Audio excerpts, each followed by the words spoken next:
लखनऊ राम मनोहर लोहिया की आज पुण्यतिथि।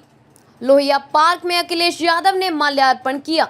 बीजेपी नफरत फैला रही है अखिलेश। बीजेपी भेदभाव की राजनीति कर रही है अखिलेश। आजादी दिलाने में सबका साथ था अखिलेश। सभी लोगों ने मिलकर देश को आजाद कराया था अखिलेश। इंडिया गठबंधन वैसे ही है जैसे पहले था अखिलेश।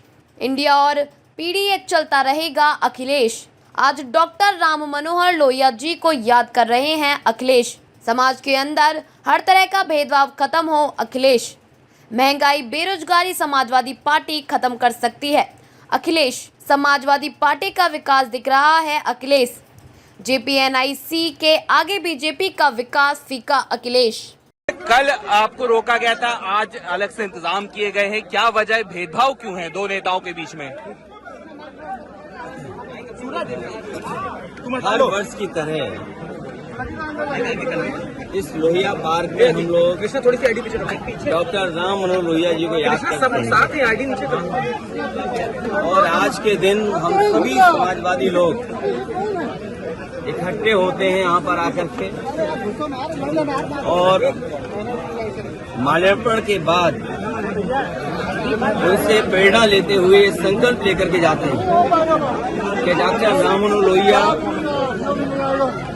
लोकनायक जयप्रकाश नारायण जी और नेताजी और बड़ी संख्या में समाजवादी नेताओं ने जो सपना देखा था कि भारत समाजवादी देश बने, समाजवादी व्यवस्था से देश चले, डॉक्टर राम लोहिया जी के संकल्पों पे, उनके आदर्शों पे, उनकी बताई हुई नीतियों पे, जिन्होंने ये सपना देखा था कि हर तरह का भेदभाव खत्म हो समाज के अंदर, चाहे जाति को लेकर के भेदभाव हो, भाई अखिलेश यादव की बाइट, जाति तोड़ों का आह्वान किया हो, या रीजनल स्तर पे जो भेदभाव होता है उसको लेकर के भी डॉक्टर राम लोहिया ने कहा कि इस तरह का कोई भेदभाव नहीं होना चाहिए।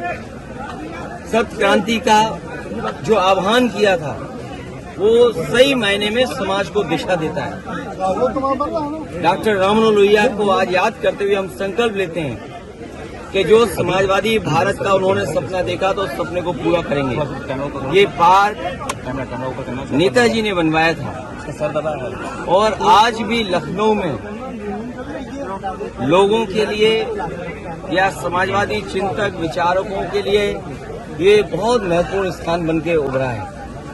इस स्थान पर सुबह से लेकर के शाम तक इस पार्क में लोग आते हैं और जब डॉक्टर राम मनोहर लोहिया के प्रतिमा के पास आते होंगे जरूर उनसे प्रेरणा लेकर के जाते होंगे। और आज देश में सच्चाई यही है कि समाजवादी व्यवस्था से ही गरीबी दूर हो सकती है, समाजवादी व्यवस्था से ही पढ़ाई का जो भेदभाव है वो खत्म हो सकता है, समाजवादी व्यवस्था से ही जो डॉक्टर राम लोहिया ने कभी कहा था कि दाम बांधो की नीति लागू हो, तो जिस तरह से महंगाई है, बेरोजगारी है, उसको अगर कोई खत्म कर सकता है तो समाजवादी नीतियां। हालांकि जयप्रकाश जी ने संपूर्ण क्रांति का आह्वान किया था, महंगाई या भ्रष्टाचार उस समय की राजनीतिक परिस्थितियों को लेकर के सरकार को इस तरह का व्यवहार कल नहीं करना चाहिए था जिस तरह का सरकार ने व्यवहार किया था। और ये बात कहना कि जीव जंतु हैं इसलिए आप नहीं जा सकते हो, तो जीव जंतु तो सड़कों पर भी हैं, हर जगह हैं, क्योंकि हर जगह आना जाना आप रोक देंगे क्या? जीव जंतु से आप पूरा यातायात रोक दोगे? सड़कों पे चलने को रोक दोगे क्या आप? इसी बहाने को लेकर के जीव जंतु हैं। ये केवल समाजवादियों का जो काम था, समाजवादियों का आज भी काम दिखाई दे रहा है। जयप्रकाश नारायण इंटरनेशनल सेंटर के सामने आज भी बीजेपी का विकास फीका है और उस ऊंचाई से देखो आप तो आप खुद महसूस करेंगे और उस बिल्डिंग को देखें कि आज के समय में भी वो सबसे मॉडर्न इंफ्रास्ट्रक्चर दिखाई देता है जो पब्लिक यूज के लिए थी। ये जो ओपन स्पेस आपको दिखाई दे रहा है, ये पार्क, ये समाजवादियों की देन है, चाहे आपका लोहिया पार्क हो, चाहे छोटे लोहिया जेनेरेशन पार्क हो। अब तो ये सरकार रख रखाव भी नहीं कर पा रही है, तो सोचिए